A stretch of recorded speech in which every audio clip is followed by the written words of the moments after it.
پس منظر ہے اس حوالے سے آئی ہے، اور یہ تمام حالات کیوں کر ہوئے، کس لیے ہم یہاں تک پہنچے، وہ گزشتہ 3.5 برسوں کی کہانی ہے۔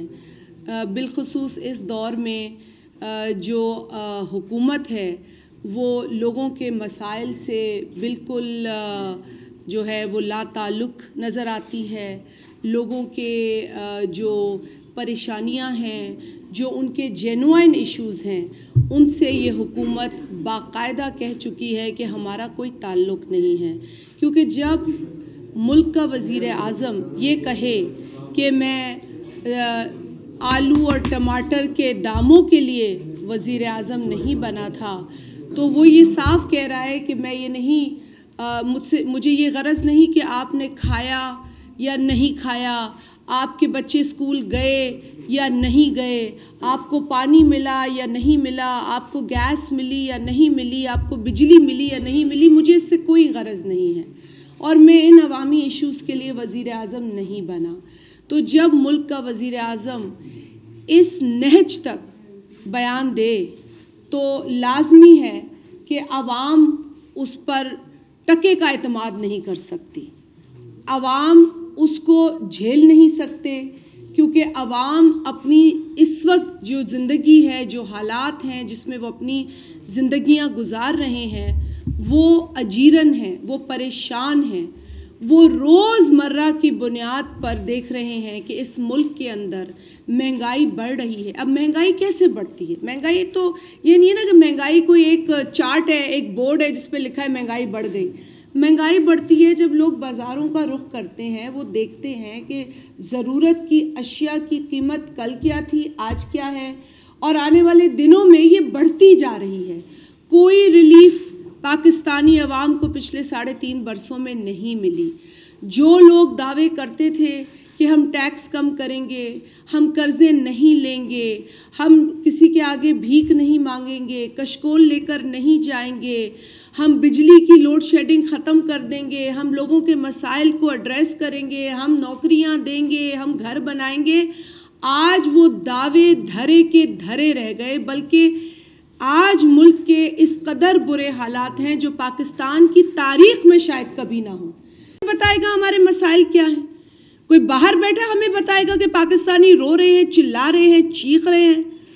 کوئی ملک سے باہر بیٹھا بتائے گا کہ آج بجلی نہیں ہے، گیس نہیں ہے؟ یہ سب چیز آرگینک ہے، اس ملک کے اندر سے آوازیں اٹھ رہی ہیں، گو عمران گو، اور یہ عمران خان سازش کی باتیں کرتا ہے۔ سب سے بڑا سازشی عمران خان خود ہے۔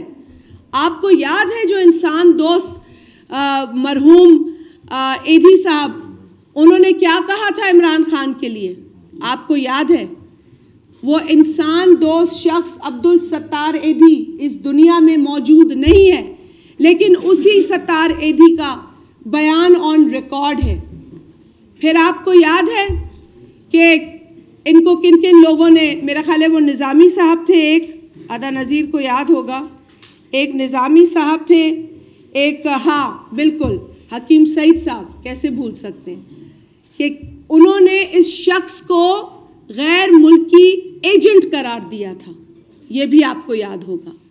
تو جو شخص فورن فنڈنگ پہ اپنے چولہے کا خرچہ چلاتا ہو، اپنی پارٹی کو چلاتا ہو، اپنی پوری سیاست چلاتا ہو، وہ فورن فنڈڈ شخص کسی فورن کنسپریسی کا تذکرہ کرے تو ہنسی آتی ہے۔ یہی فورن فنڈنگ کا کیس پچھلے 7-8 برسوں سے لگا ہوا ہے۔ کتنی مرتبہ پی ٹی آئی کے وکلا گئے ہیں اور سٹے آرڈر لیا ہے۔ کیوں لیا ہے سٹے آرڈر؟ اگر دال میں کچھ کالا نہیں تو سٹے آرڈر کیوں لیتے ہو؟ کیونکہ تم فورن فنڈڈ جماعت ہو، کیونکہ تمہاری جماعت، اور میں نہیں کہہ رہی کہ جماعت کے تمام لوگوں کو پتا ہوگا کہ وہ باہر کے پیسوں سے چل رہے، وہ تو پارٹی کے سربراہ کو یہ تمیز ہونی چاہیے، یہ احساس ہونا چاہیے کہ اس ملک کے اندر سیاست باہر کے پیسوں سے نہیں کی جا سکتی، لیکن اس نے یہ کیا، اس نے ایک ہسپتال کے نام پر پیسے لیے، چیریٹی، اور وہ بھی اپنی جماعت پر لگائے۔ اس نے ڈونیشنز ممنوعہ لوگوں سے اور ممنوعہ اکاؤنٹ سے لی. یہ بات تو واضح ہو چکی ہے. اور اگر ایسا شخص کہے کہ مجھے تم نکال رہے ہو تو یہ کوئی باہر کی سازش ہے, تو اس پر ہنسی آتی ہے, دکھ ہوتا ہے, کیونکہ اس ملک کے حالات اتنے پیچیدہ ہیں کہ عمران خان اگر ایک دن بھی اور اس ملک کا وزیر اعظم رہا تو اس ملک کی عوام کو نقصان ہوگا, اس ملک کی معیشت کو نقصان ہوگا, اس ملک میں سیاست کو نقصان ہوگا, اس ملک میں انسانی حقوق کو نقصان ہوگا, اور سب سے بڑی بات اس ملک میں جمہوریت کو نقصان ہوگا, کیونکہ یہ شخص دیکھنے میں وزیر اعظم ہوگا لیکن اس کی ذہنیت آمرانہ ہے. ہم نے کئی آمروں کا مقابلہ کیا اور آج ہم ایک آمرانہ سوچ رکھنے والے وزیر اعظم کا مقابلہ کر رہے ہیں. ہم کریں گے, ہم ڈٹ کے کریں گے. الحمدللہ اپوزیشن کے جو نمبرز ہیں وہ انٹیکٹ ہیں. آپ سب جانتے ہیں کہ گورنمنٹ الائز جو چھوڑ کے آئے اور جو انڈیپینڈنٹس بھی آئے, ان کے ساتھ ملا کر تعداد ہماری اطمینان بخش ہے, اور اس سے بلکہ بہت زیادہ ہے. اور اگر ہمیں تو شاید ان ایم این اے حضرات کی بھی ضرورت نہیں پڑے گی جو اپنے ضمیر کا فیصلہ سنانے کو تیار تھے, لیکن شاید ہمیں ان کی ضرورت نہ پڑے. لیکن اگر عمران خان کو ابھی بھی لگ رہا ہے کہ کوئی چیز اسے بچا لے گی تو وہ ہاتھ جوڑ کے صرف اس پاکستان کی عوام سے معافی مانگے, جو اس نے ان لوگوں کو رلایا ہے 3.5 سالوں تک, اور اس کا اعتراف بھی نہیں کر رہا, آج بھی نہیں کر رہا. آج بھی کہہ رہا ہے کہ مجھے ہٹاؤ گے تو کوئی سازش ہے باہر ملک سے. ارے بھائی, اس ملک میں لوگ پریشان ہیں, تمہارے ہاتھوں پریشان ہیں, تمہاری وجہ سے پریشان ہیں, رو رہے ہیں لوگ. ضرورت کی جو بنیادی چیزیں ہیں لوگوں کو مہیا نہیں ہیں, میسر نہیں ہیں, تو آخر پاکستانی لوگ کریں کیا؟ وہ گو عمران گو کے علاوہ کہیں کیا؟ میں آپ لوگوں کا زیادہ وقت, کیونکہ فیصل بھائی نے بھی بات کرنی ہے تو ہمیں آپ کے سوالات بھی ہوں گے, لیکن تمام چیز کا لب لباب یہ ہے کہ پاکستان کی عوام مہنگائی, بے روزگاری, غربت سے تنگ آ چکی ہے. پاکستان پیپلز پارٹی صرف اس آدمی کو نکالنا نہیں چاہتی, وہ ساتھ ہی ساتھ اس ملک کی ترقی بھی چاہتی ہے, جس کے لیے بلاول بھٹو زرداری صاحب ہر موقع پر بات کرتے ہیں. اس ملک میں جب عوامی حکومت اور عوامی لوگ حکومت میں ہوں گے تو وہ یقیناً عوام کے حق میں فیصلے کریں گے. دنیا میں مہنگائی ہو یا دنیا میں پیٹرول کتنا مہنگا ہو یا IMF کے کتنے قرضے آپ نے لیے ہوں, لیکن سب سے پہلے پاکستانی قوم کا فائدہ, پاکستانی عوام کی ریلیف ہمارے سامنے ہوگی. اور اسی لیے بہت ضروری ہے کہ جلد از جلد عمران احمد نیازی سے چھٹکارا حاصل کیا جائے. جی فیصل صاحب کچھ ایڈ کریں گے اس کے اندر. بسم اللہ الرحمن الرحیم.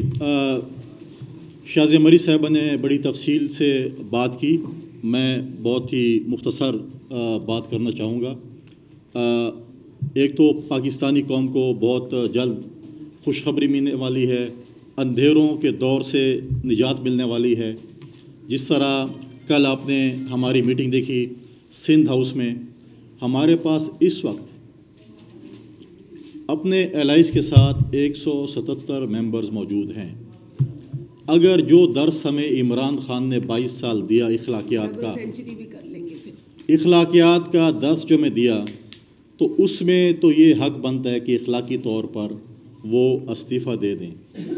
اگر وہ استعفیٰ نہیں دیتے, پھر ہم آج ان کو چیلنج کر رہے ہیں کہ پھر ہم ڈبل سینچری کرنے جا رہے ہیں, پھر آپ اگر روک سکتے ہیں تو ہمیں روک لیں, کیونکہ ہمارے پاس 197 ممبرز موجود ہیں, باقی بھی آنے والے ہیں. اور آپ دیکھیں گے کہ انشاءاللہ تعالی ان لوگوں سے ہماری جان چھوٹنے والی ہے.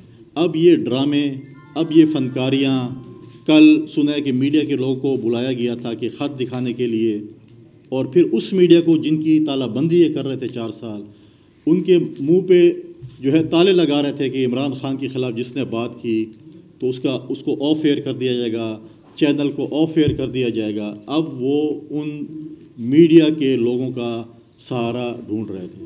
کل سنا ہے کہ وہاں پر بڑا رونا دھونا بھی ہو, کچھ لوگوں نے